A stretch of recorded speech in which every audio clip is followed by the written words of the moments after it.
and welcome to today's webinar, Customer Support Beyond the AI Hype. Now, it might seem a little unusual in 2026 to be running a customer support or contact center webinar where AI isn't the only thing we're going to be talking about. I think it's fair to say AI is transforming customer support, and rightly so. Every conversation seems to include AI agents, autonomous, put my teeth in, service, co-pilots, and new ways to automate and improve the customer experience. So we'll absolutely be talking about AI today because it has a huge role to play. But rather than focusing on the hype, we want to explore where it delivers real value, where it works best, and how it fits into the wider picture of building a great support operation. Now, before we start, a little housekeeping for everyone. Keep your questions coming in the chat by hitting the question mark button. We'll address as many as possible during the Q&A at the end. If you press the three dots at the bottom of the screen, you can change your layout to sidebar and you'll be able to see more of the presentation and less of our lovely faces. And the webinar is being recorded, and that and the deck will be sent out once we've finished today. Excellent. So here's what we've got lined up for you today. We'll start off by looking at why customer support teams are under more pressure than ever, although we're going to cover that quite briefly because I think if you're on this webinar, you understand that all too well. Then we'll cut through some of the noise around AI to get to where it's genuinely adding value to your business. Then in agenda items 4 to 9, on the slide, we're going to explore 6 questions that we think every support leader should be asking, from understanding customer demand and empowering your agents to self-service, continuous improvement, and getting your organization ready for AI. Throughout the session, Udaya is going to be jumping in with some practical demonstrations of how we use Zoho Desk and how it helps organizations tackle those challenges in the real world. So let's get into it.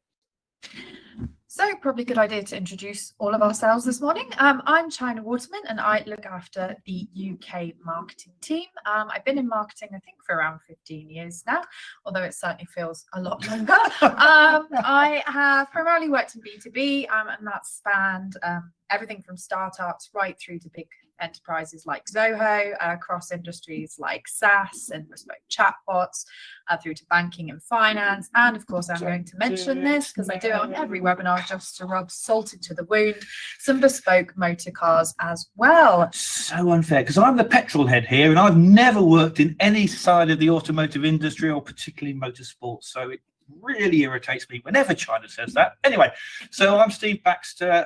The grey hair shows that I've been in marketing probably about 30 years. I've done all kinds of marketing, from lead gen to brand to channel to customer marketing, etc. And quite a lot of why the hell did we do that marketing. And I've been with the best kind. And I've been with Zoho just over 4 years now. Hi, hello everyone. I'm Udaya. I head the customer support and operation for Zoho across the UK and Europe. And I've been with Zoho for 13 years now. So I've seen support change quite a bit in that time. Chinia and Steve handle the strategy and the marketing side. My job and my team's job is what happens after the strategy tech closes. Keeping customers successful and ideally glad they picked this. Excellent. So the truth is, contact centers and support teams have always been under pressure. Support sits directly on the front line of customer experience. So when something breaks, naturally support hears about it first. But what has changed in all of this is the scale and speed of expectations. Yeah, so customers nowadays, they expect support to feel immediate, even in B2B. The attitude is, if I can track a takeaway driver to the exact road they're turning into with my dinner, customers start wondering why they can't do exactly the same thing with B2B suppliers. And if you know the name, Rory Sutherland makes this point wonderfully in his assessment of why services like Uber are so successful. They don't get a taxi to you any quicker than a traditional service. The service isn't actually better in their case. But watching that little taxi icon turn every corner makes the wait seem shorter. So when we're looking at support, response times do actually have a massive effect on the perception of service quality, but customers expect responses within hours, not days, and they want to know, key thing, they want to know the status at all times. If you take a look at live chat, for example, in that situation, expectations are often measured in seconds. And that brings us nicely on to support becoming increasingly more proactive rather than reactive. So customers, they expect businesses to anticipate their needs before they even get in touch, often even before they know it themselves, which sounds great until you realize how much operational visibility that actually requires underneath things, like being able to spot trends quickly or look at user behaviors. If your team is buried under manually updating tickets, you need to think about automating status and customer updates. And obviously, you're going to know this, support teams are now managing more channels than ever before. So yes, you've got email, you've got phone, but you've got live chat, you've got messaging apps, you've got social media, help centers and portals. The industry term, and we're getting onto those things that make my nerves go a little bit crazy, it's not just the caffeine, is omnichannel, which sounds like the end of some grotesque techno festival in California where some dweebs had too much coffee. But what it really means is simple. Customers expect support wherever they are, whatever channel they're using. So the challenge for you is not adding channels anymore. The challenge is maintaining a consistent level of support across all of those channels without creating operational chaos for yourself in the background. Yeah, and support roles are emotionally demanding. And honestly, I've sat next to so many support teams over the years, and I just have a huge amount of admiration for the people working in them. They have to be resilient. So agents, they're handling higher volumes, more frustrated customers, and more repetitive admin than ever before. And if your operation only works because 3 experienced people know where everything is hidden, that happens. Yes, that is organized chaos with a key person dependency. Yeah, and then on top of all of this, you get AI pressure at the moment. We're all being told to do more with AI nowadays, but we're still trying to stabilize the operational basics underneath what AI can do for us. And that's important because if your support operation before AI is messy, all AI is going to do is amplify that mess rather than solving it. And that brings us very nicely onto the hype versus the reality around AI. I love that. It's a good segue there. God, we've done this before. I know. Now, to be fair, AI in customer service, it's not new. For example, we've had chatbots for years, usually appearing in the bottom right-hand corner of a website for help while actively preventing you from actually getting any. Normally. But AI is now moving well beyond those simple scripted bots. Yeah. So, for example, the agent co-pilots can help support staff by summarizing long conversations, by finding relevant knowledge base articles, suggesting responses, and pulling context from other systems like the help desk and CRM.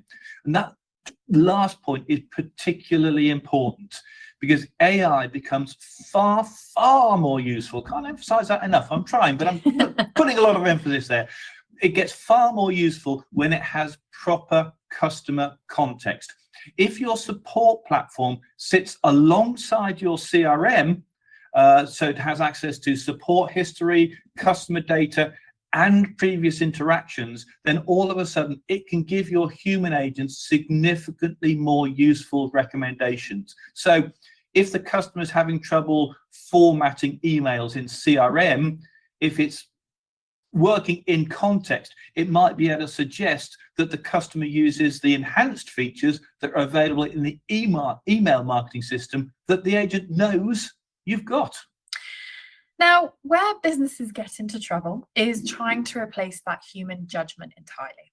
AI, it's not always brilliant at that human nuance and judgment. So I've seen examples, and we're not going to name names, where chatbots were deployed in fairly sensitive financial situations and returned some pretty bizarre responses. In one case, a customer received a cue the 90s quote here, "What's that?" during a support interaction. I think that's Budweiser, is it? It was. Not exactly the reassurance that particular person was looking for, not great on the brand. So the point I'm trying to make is AI should support the operation, not become the operation. Yeah. So far, we've talked about why customer support has become more challenging. We've hopefully cut through a little bit of the noise around AI. Now, at this stage, rather than giving you another framework or maturity model to follow, we thought we'd share 6 questions that we think every support leader should be asking themselves. And as Steve mentioned earlier, throughout each question, we'll also share you where technology and platforms like Zoho Desk can help. And that's not because software fixes bad processes, and I'll probably get scolded when I head back to the office for saying that, because it really doesn't, but because good technology makes good processes much easier to run. So question 1 for you all to mull over: where are your customers actually talking to you? Let's start with something really obvious. How many ways can your customers contact you today? There's email, we've talked about phone, live chat, WhatsApp, Facebook, Instagram, LinkedIn, customer portals, and whatever lovely social media platform dear Donald is coming up with at the moment. And we ain't going to go anywhere into Trumpisms. Customers, though, they don't care particularly which one they're using. They don't think, today I'd like to send in a support question using X. They just think, I need some help. And they see one relationship with your business, not the channel they're particularly using. That's why you need a platform that's going to help you support whatever channel they're actually using. The other thing I'd really encourage people to look at is where those conversations end up. So if your emails, they live in Outlook, your chats live somewhere else, your phone recordings are somewhere else entirely, your agents are going to be spending half of their day piecing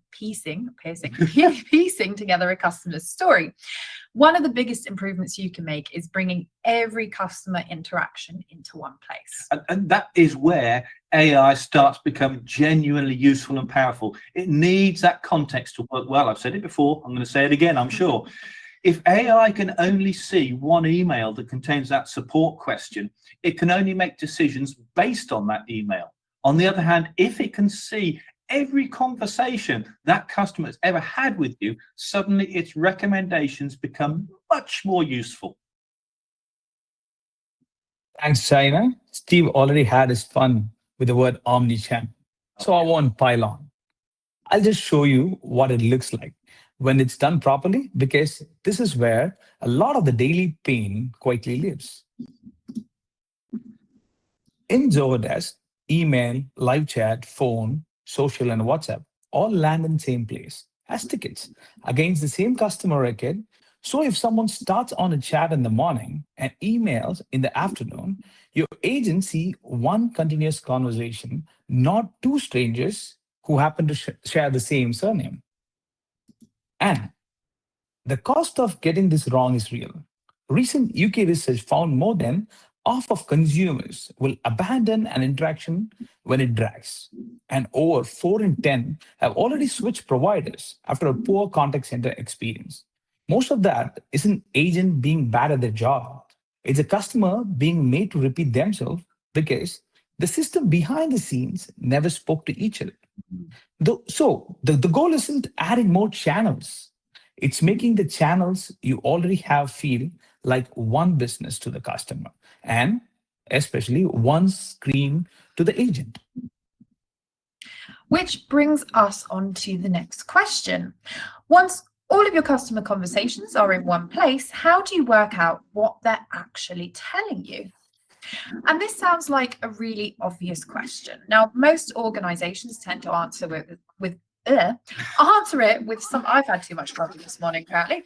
Answer it with something like, we had 4,200 tickets last month. And that's interesting, if not a touch alarming, but it doesn't actually tell you very much. What you really want to know is, why did those 4,200 tickets exist in the first place?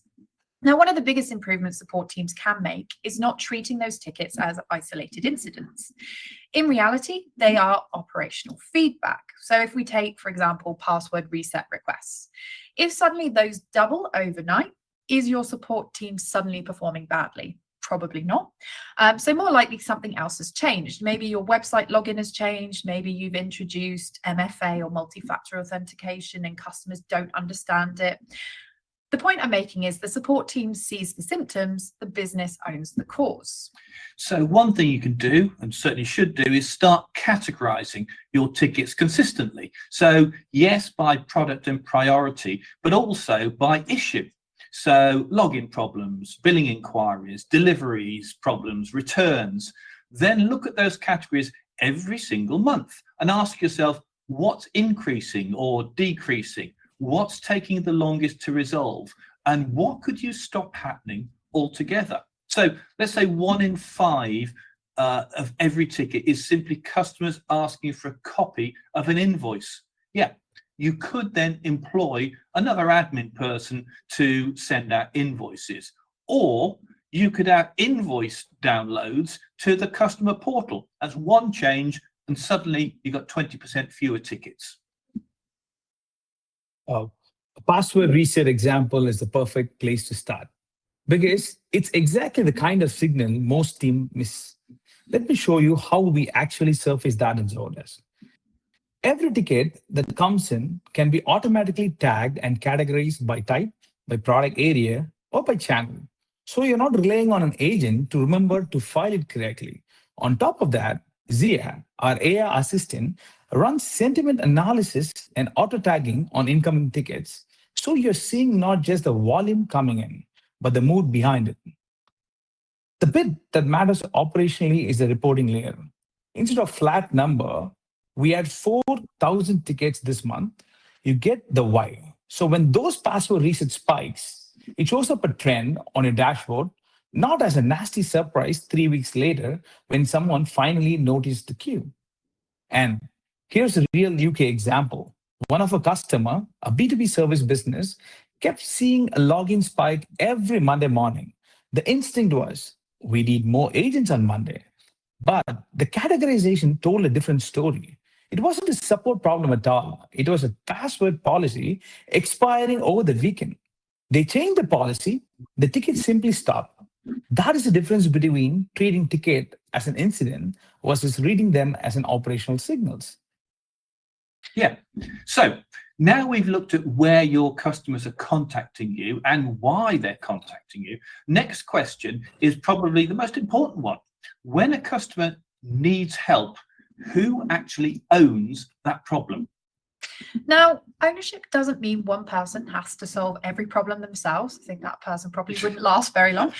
If other teams need to get involved, great, do that. But those conversations should be happening behind the scenes. To help with this, we'd always recommend looking at automatic routing. And there's often a temptation to build hundreds of routing rules, and we're a software company with Zoho Desk. You can do that, so we do it. But sometimes keeping it simpler is a good idea, and keeping it as simple as you possibly can. So any good support platform, like Zoho's, should automatically assign tickets to the right team based on things like the inquiry type, the language used, as in where it comes from, not how sweary it is, the product, the customer location, or even dynamic things like the workload of and availability of particular team members. So instead of somebody manually triaging every new ticket, the system does the heavy lifting. And AI can then build on top of that. So we got to AI eventually. Yeah. Rather than simply routing tickets, it can read the content of an inquiry, understand what it's about, assess urgency or sentiment, if it's particularly sweary, as Steve said, recommend a priority, and even suggest the most appropriate team before anyone has even touched it. And that means agents are spending far less time moving tickets around and more time actually helping those customers. That's true. Routing and ownership is a part nobody puts on a slide, and it quietly causes more frustration than almost anything else. So it's worth getting it right. In Zoho Desk, there are a few layers called assignment rules, and which has round robin, send ticket to the right team automatically. Say if it's billing, it goes to the billing team. Or if it's technical, it goes to the technical team. Rather than leaving them in a shared inbox, waiting for some volunteer on the higher tier, you can route by skill. So the agent who actually knows the product, they get the ticket assigned, not just the next available pair of hands. So what you see is it's automatically assigned through a skill, and the agent can do what it has to be done next. But routing only gets the ticket to the right door. Ownership is what gets it solved. That's where Blueprint comes in. It's essentially a visual map of your support process built right into the ticket. So every stage has a clear owner and a set of actions they're meant to do, and nothing falls down the gap between two teams. So things are very clear. The process goes step by step and assigned to the right owner, and right fields gets updated. And there's a number behind why this matters. Around 2/3 of customers say being passed between departments is a top frustration. Oh, yeah. Notice that not about speed, in reality. It's about feeling like nobody owns the problem. Clear ownership is one of the cheapest fix you will find, and it removes a whole category of compliance altogether. Yeah, so now let's look at the people delivering that customer experience every single day. One of the biggest misconceptions, probably, I've definitely had too much caffeine this morning, is that frustrated agents are caused by frustrated customers. So you can sort of understand that, because as soon as people get on a call, they're annoyed because something isn't working. But in reality, it's often the systems they're working with that cause frustrated agents. And if you've ever spent time sitting with the support team, you'll know what I mean. They're trying to answer a ticket in the support system. They have to switch to CRM and copy some notes about the customer, then open accounts and then find an order, open Teams or whatever they use to get some kind of past conversation, collate all those messages, then go back to the help desk. It's an exhausting process, and none of that activity actually helps the customer. So ask yourself one simple question. If I could remove 3 frustrations tomorrow, what would make the biggest difference? It could be giving agents access to customer orders without opening another application. Maybe it's putting the knowledge base inside the help desk instead of on another website. Maybe it's just removing fields that nobody ever uses. These small improvements can add up really quickly to better service. And then guess what? AI can then take that one step further.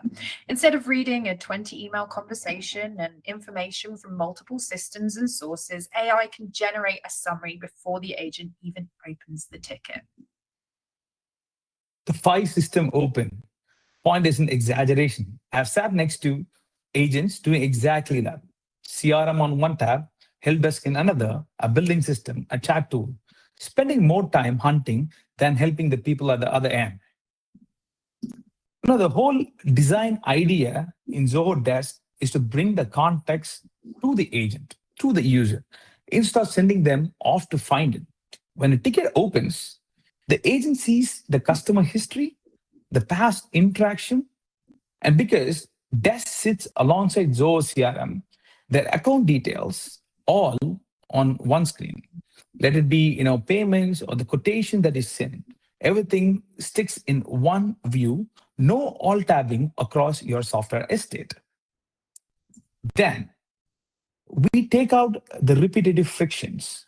Zia can suggest a replay, or it completely surfaces the right knowledge base article based on what actually in the ticket. The snippet and the template for replies agent type 50 times a day. And you know what? The beauty part is everyone does some kind of redundant work. That's where macro kicks in. And with the help of macros to handle routine multi-step action in just one single click, so you don't need to do it again and again. And this is a part I really want to show you. So let me walk you through what's happening here. A ticket comes in straight away based on what's actually being asked. It goes to an autonomous AI agent for routine repetitive questions. The ones your team answer over and over, the AI handles it end-to-end response it resolves, and the customer has their answer in any second at any hour of the day. But watch what just happened. When the query is bigger than that, the AI doesn't guess and it doesn't drop it in a queue for someone to find it later. It reads the full context of the conversation and it levels it up either to the right human agent for L2 or to resolution agent you have built on your own knowledge base and connected tools. So the redundant, repetitive tickets never land on your team. They're cleared by the AI and your people spend their attention exactly where it's needed. The real problems that deserves really human touch. And this isn't a soft point. It's a commercial one. Agent workloads have climbed. Most agents report higher volumes than a year ago. Every minute you hand back to, from system hunting goes directly to the customer instead. Take out the friction and both sides of the conversation gets better throughout. Yeah, definitely. So we've looked at making life easier for your agents, but there's another question worth asking here. So do your customers actually need to contact your support team in the first place? Yeah, one of the possible myths is that customers always want to speak to a human being. And yeah, quite a lot of the time they don't. If they can reset their password or download an invoice or find the answer to the question from a knowledge base, quite often they'd much rather do that than, wait in a queue or pick up the phone. The trick is making that non-human interaction easier. Yeah, the best place to start isn't by building an absolutely mega, ginormous knowledge base, which is going to be a big task. So start by identifying the questions your customers are asking you every single day. So password resets, that seems to come up a lot. Tracking an order, downloading invoices, those simple how do I questions. If you are answering the same things over and over again, that is usually a sign those answers should be available through self-service. And you don't have to build everything overnight either. Start with your top 5 or your top 10 inquiry types, and then just expand out from there. You'll usually make a noticeable difference surprisingly quickly. Yeah, and exactly the same thinking applies to chatbots, which, let's face it, have got a bit of a bad reputation over the years, largely because when they first came out, they were racist, sexist, absolute Nazis. But now they are better. The even better news is they don't have to be complicated for you to set one up. You don't need months of development and you don't need a team of computer scientists writing code, because most modern support platforms, including Zoho's obviously, but the brands do exist, they let you build these conversational workflows by using simple drag and drop block builders. And if it gets to the point where it can't help, where the flow can't help, don't trap the customer. You've always got to give them a clear option to speak to a human being. Yeah, absolutely. Customer portals, these are another area that often are overlooked. So think about all the things customers are phoning you for today. So what's happened with my ticket? Has my request been approved? Can I update my details? A customer portal is going to let people do all of that themselves whenever it suits them, crucially. And this might not be directly set up within your support software. Maybe that's from your CRM, wherever you're hosting your customer information. But if your customers are wanting to do that sort of thing, have it there for them. And it's just going to save you and them a lot of time. And this step really comes down to one question. How do you help customers help themselves? Because for every customer who wants to talk to us, there's another who just wants a quick answer at 11 p.m. and want rather not raise a ticket at all. In Zoho Desk, that starts with Help Center. Your knowledge base published in your own branding, searchable, and available round the clock. But the trick is you don't make people go and find it. With the help of ASAP, you embed the same sales service directly into your product, or you can just put it in your website or a mobile app. So the help sits where the customer already is, not on some separate page they have to go hunting for. For more involved question, there's guided conversation. Think of it as like a simple decision tree you build yourself, no code. It walks a customer through something like a return or an account setup step by step and only creates a ticket if it genuinely needs a human. The Uber example, what Steve mentioned, it can be one such. But leave a clear route to a person. And here's the UK data behind why.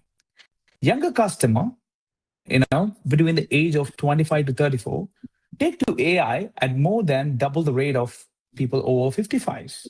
And around 7 in 10 still want a human for anything sensitive. So self-service for speed, humans for the moments that matters, and never a bot that traps someone with no way out. Indeed.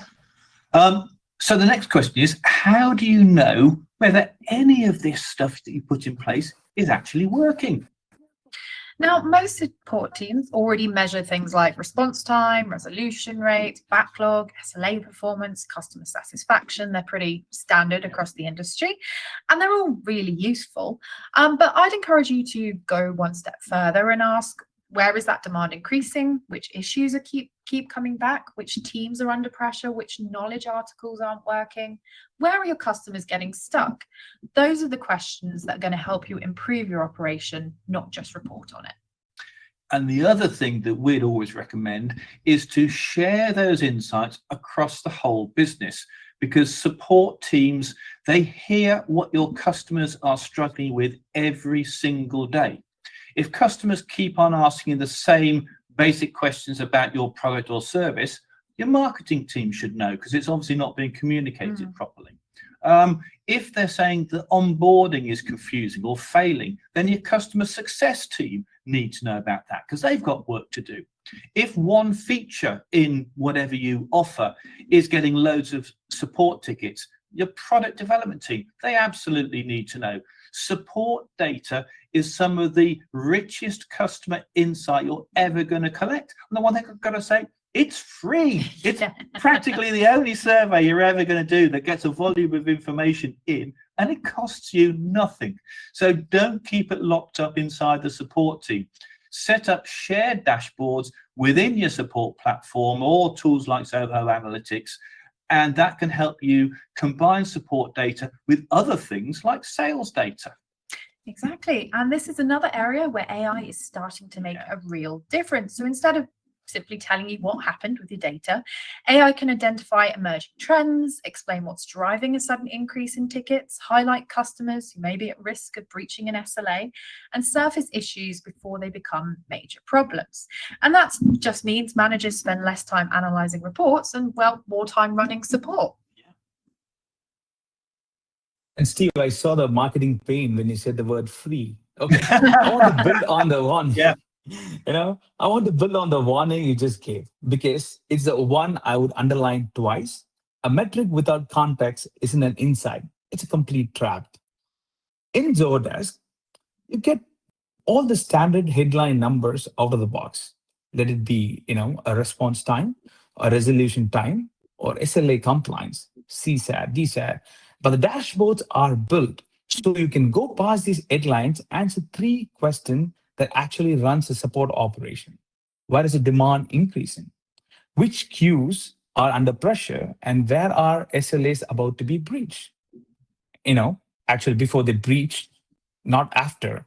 The last point is the whole shift, right from the firefighting to being more proactive. That's what people expect, and the customer on the other end too. SLA timers and escalation alert flags, a ticket heading for trouble while you can still do something about it. And Zia adds a layer on top of that, spotting anomalies and trends in your ticket flow. So you're managing tomorrow's queue, not just reporting on yesterday's one. The honest takeaway is, don't chase a single number. If you only reward speed, people gonna rush. If you only reward closure, the hard tickets quietly gets avoided. If you only reward deflection, customers end up trapped in a chatbot loop. The dashboard's real job is to give you the whole picture so you can lead the operation rather than just code it. Good point there. Now, funnily enough, we mentioned AI quite a lot, and hopefully we've given you an idea of what you can actually do with the technology within a support operation. Now, I wouldn't be doing my job, my skeptical self, if I didn't flag a few important considerations and health warnings when it comes to AI. Now, AI, it's not going to fix your operational problems. If your processes are inefficient, AI is simply going to help you do inefficient things faster. So, for example, in your business, maybe every technical ticket has to be escalated through 2 support tiers. An AI assistant is introduced, tells your tier 1 agents how to solve it. Brilliant. That's a great job. That's what you've asked it to do. But because your process that you have in place, that ticket still has to be escalated to your tier 2 agent. The AI, it did its job, but the customer is still waiting for your tier 2 agents. So the point with that is the process is the problem, not the technology. The organizations seeing the biggest benefits from AI have already done the hard work. They've connected their systems, they've organized their data, they've standardized their processes, and that's what gives the AI the context it needs to be genuinely useful. Yeah, and the other thing we'd recommend people to think about is that not every customer interaction should be handled by AI. You know, take a step away from our business, which is software, and think about the complaints that come into other organizations where people might be talking about financial hardship or sensitive personal information like healthcare, etc. There will always be situations where a little bit of human empathy, judgment, and accountability matter more than automation by AI. And then there's also trust. If you're using AI to support customers, you need to think about the same things you would as with any other technology deployment. Sorry, I'm losing my voice. How is customer data being used? Who has access to it? Of course, don't forget GDPR. Is it GDPR compliant? Can you lock it down and control the AI model for your organization? Do you have visibility into how it's being used and have an audit trail of the decisions it's making? The more transparent you are, the more information that you have, the more confident both your customers and your employees will be in using that AI.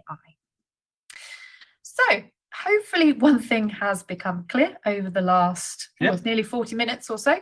Great customer support isn't about one feature. It is about bringing together lots of small improvements, including AI, that make life easier for your customers, your agents, and your business. And that is exactly what a platform like Zoho Desk is designed to help you do. Indeed it is.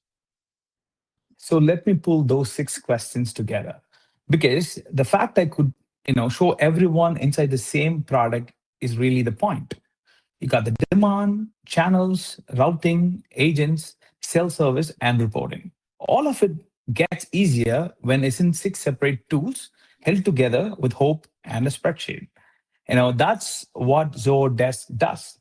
Your customers stop repeating themselves because every channel lands in one conversation. Tickets stop falling through the cracks because Blueprint puts a clear owner on every single stage. Your agents stop hunting across system because the full customer context is right there, right from the CRM. Your customers get answered anytime, even at 11 p.m. without raising a ticket, because self-service and AI agent sits inside your own product. And you stop firefighting because the dashboard shows you where pressure's building before it blows up. And then one of the biggest strengths of Zoho Desk is that it doesn't work in isolation. So there's sort of been a theme throughout this this webinar, and I guess it's because Zoho is the home of integration, but it does integrate seamlessly with the wider Zoho ecosystem, so things like Zoho CRM, Zoho projects.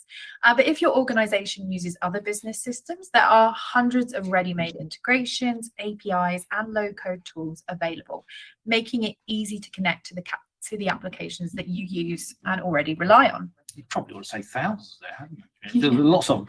And finally, trust is absolutely essential. Zoho Desk, like all Zoho applications, it's been built with enterprise-grade security at its core. So it's got role-based commissions, audit trails, encryption, multi-factor authentication, and of course, GDPR-ready controls. So it helps organizations protect customer information on the one hand, while also giving the right people the right access to information to do their jobs. which is the important thing Yeah. we need. And that is everything that we wanted to cover today. So hopefully we've shown that great customer support isn't about chasing the latest AI trends. It's about building that strong operational foundation, empowering your people, and using tech where it genuinely adds that value. And the one thing I would leave you with, a platform doesn't create good support on its own. It makes good support repeatable. Get the operation right first, and the right tool does the heavy lifting after that. Thank you, everyone. I will you. now open the floor to any questions that you might have. So I can see one here. I might throw this over to Steve and Udaya. How big does a company have to be to make this type of structured support system worthwhile? I'd jump in with probably a sort of long-standing response to that. I'd just say not big at all. And there are a couple of reasons for that. First of all, it's simpler to set up a support system when your business is small and, relatively speaking, simple. You know, when you're only promoting 2 products and services and you've only got 20 customers, support systems are easier to set up than when those numbers quadruple. Secondly, and this is possibly more important, it's sort of me slipping back into marketing speak, it makes a small company look big and professional and impressive. You look like a big multinational if you've got this automatic ticketing kind of system, even if it's only really you working in the garage in your pajamas. So I'd say start when you're small. Yeah, absolutely. Another question we've got here. We're already using AI in our support. What should we be doing differently? I guess I'd start by asking a slightly uncomfortable question. Is the AI you're using actually helping your customers, or is it just making you and your board feel like you're doing something modern? Tick that box. Yeah, because a lot of AI deployments I've seen are essentially just a smarter version of, I don't know, an FAQ page that nobody reads.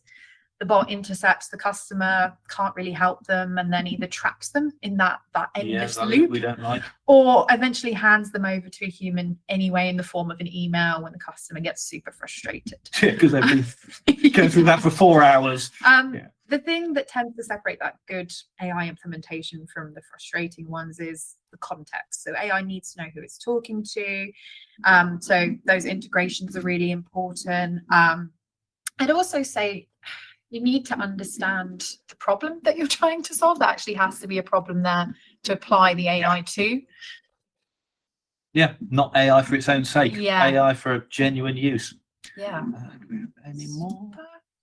Check. No, that is all the questions. Super stuff. Thank you, everyone. As I said at the beginning, I will send out the deck and the recording this afternoon. Give me some time just to make sure there aren't any swearing. No swear words to take out. First. Steve gets a gold star. Yes, thank you, everyone. And you'll be here from me soon. Thank you very much. Bye-bye. Thank you. Bye-bye. Bye-bye.